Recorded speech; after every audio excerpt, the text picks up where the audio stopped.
Você já esteve em um funeral e se perguntou: onde eles estão agora? Meu amigo Dave me contou sobre uma vez assim para ele. Quando era criança, ele acreditava que tinha uma alma. Ele meio que pensava nisso como um pequeno fantasma dentro de você que vive para sempre, e foi isso que lhe ensinaram enquanto crescia. Mas os anos passaram e tudo mudou quando sua mãe lutou contra o câncer por muito tempo e depois acabou morrendo. Agora, no funeral dela, o ministro disse que ela estava agora cuidando deles do céu. David não sentiu isso. Ele não sentiu nada, nenhuma presença, nenhum sinal reconfortante, apenas silêncio. Ele pensou: se a alma da mamãe está realmente lá em cima, consciente e viva, por que não consigo senti-la em lugar nenhum? Ele tinha ouvido que a Bíblia diz que os mortos não sabem de nada. Olhando para aquele caixão, parecia mais que ela estava apenas dormindo. Agora, aquele momento não mudou apenas como David se sentia sobre a morte. Na verdade, isso fez começar a fazer perguntas que todos nós fazemos em algum momento. Quero dizer, sejamos realistas. A morte é um daqueles tópicos que evitamos. É desconfortável, misteriosa e honestamente meio assustadora. Mas, quer queiramos enfrentá-la ou não, a morte é a única coisa que cada pessoa neste planeta compartilha como uma certeza. É universal. Então aqui está a grande pergunta. O que realmente acontece quando você morre? Existe uma parte de você, alguma alma imortal que continua vivendo para sempre? Ou a morte significa o fim completo de tudo? Agora, todos nós temos nossas próprias ideias, geralmente moldadas pela religião, filmes ou cultura, e talvez até um pouco de pensamento desejoso. Mas o que a Bíblia diz? Isso não é uma curiosidade mórbida. O que você acredita sobre a morte deve realmente moldar como você vive hoje. Isso influencia suas escolhas, seus medos, sua esperança e até mesmo sua paz de espírito. Então vamos desvendar esta antiga questão e ver o que as Escrituras realmente ensinam sobre a morte e a alma. Então, primeiro, vamos rebobinar. Vamos voltar até o início, aos primeiros capítulos da Bíblia. E aqui descobrimos que a humanidade é criada de forma única, feita à imagem de Deus.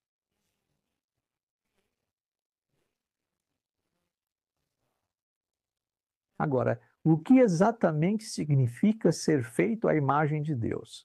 Bem, isso não significa que você é um pequeno Deus ou um ser imortal. Deus é espírito e eterno.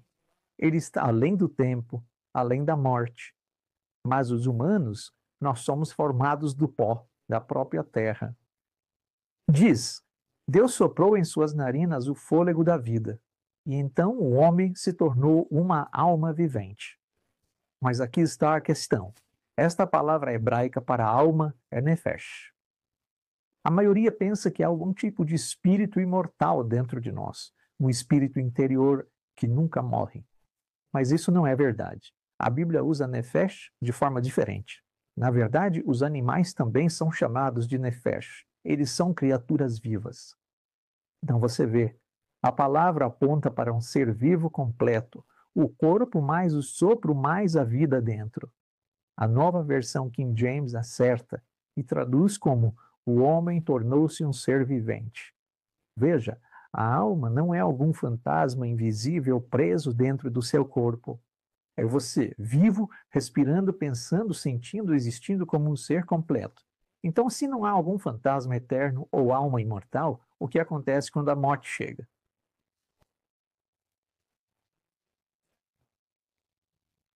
Bem, Gênesis capítulo 3, versículo 19, nos diz que depois que Adão e Eva pecaram, você voltará ao pó. Continua dizendo, porque você é pó e ao pó voltará. A Bíblia é direta.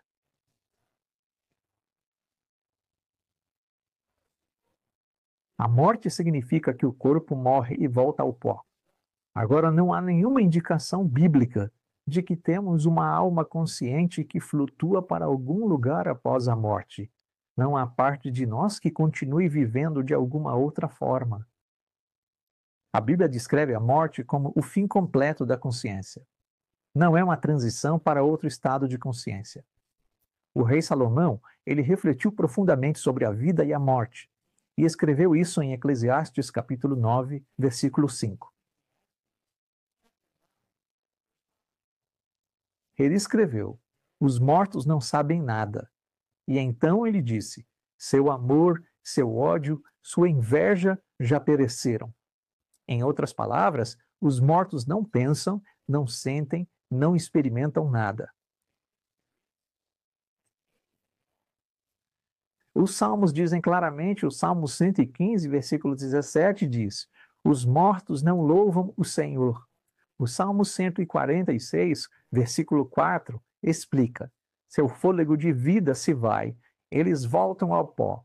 Naquele dia, seus planos morrem. Bem claro, você não tem uma alma consciente que continua a viver.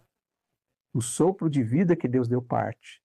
Então, a morte é mais como um sono profundo, sem preocupações, sem dor, sem medos, apenas silêncio e descanso. Mas, se isso é verdade, por que as crenças em fantasmas, espíritos, reencarnação? Por quê? Porque isso é tão comum? Bem, principalmente por causa de um mal-entendido. A ideia de que alguma parte de nós continua a viver após a morte. Agora, você sabe de onde veio essa ideia? É surpreendente reconhecer que tudo começa com a primeira mentira registrada na Bíblia. Em Gênesis capítulo 3, versículo 4, encontramos Satanás dizendo a Eva: certamente não morrerás.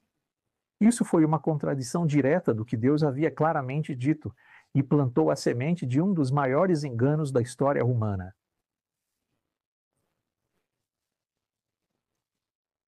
Essa mentira de que a morte não é realmente morte ecoou ao longo da história e da cultura desde então.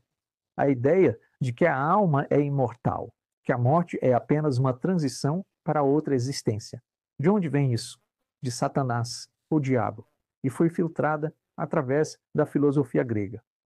Não é um ensinamento bíblico. A Bíblia é absolutamente clara como cristal.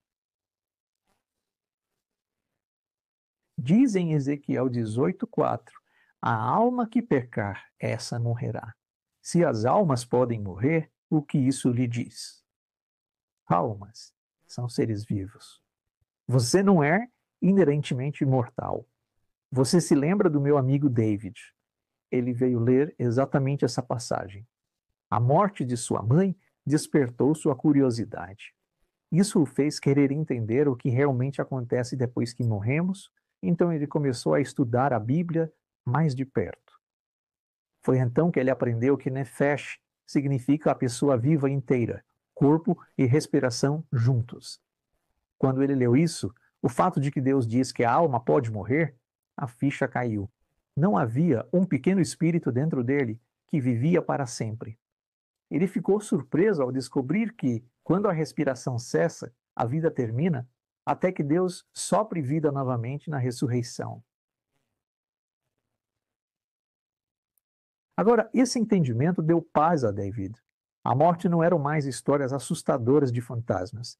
Era um descanso tranquilo.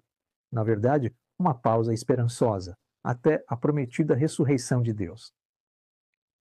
Sabe, muitos de nós lutamos com essas perguntas. O que significa estar vivo? O que realmente acontece quando a vida termina? A Bíblia ensina que a vida é um presente de Deus, então estar vivo, respirando e consciente, estamos aqui por causa dele. E quando a respiração cessa, a vida termina, ela para. Agora já vimos como Satanás plantou aquela primeira mentira. Certamente não morrerás. E esse engano não parou no jardim. Séculos depois, filósofos gregos como Platão deram a essa mentira uma nova forma. Ele ensinou que a alma é uma essência eterna presa dentro do corpo e que a morte simplesmente a liberta para viver em outro lugar. Essas ideias moldaram a filosofia ocidental e influenciaram o pensamento religioso, incluindo o cristianismo tradicional. Talvez até influenciaram o que você pensa, mas a verdade é que isso não é o que a Bíblia ensina. No Novo Testamento, a palavra grega psuche é semelhante. Jesus, em João capítulo 10, versículo 15, disse que daria a sua vida, sua psique, por outros.